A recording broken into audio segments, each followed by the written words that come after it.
Hello comrades, in this video, I will share with you one of the best applications to delete the writing from the video with artificial intelligence for free.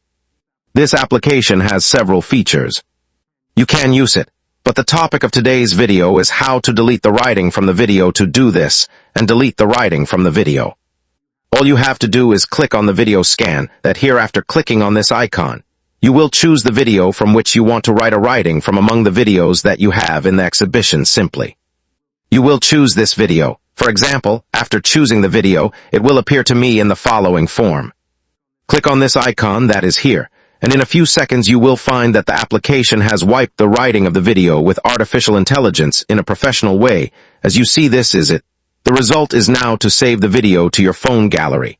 Click on the right mark here, and then press save that below. The video will be downloaded to a list or your phone exhibition. This was the topic of the video today.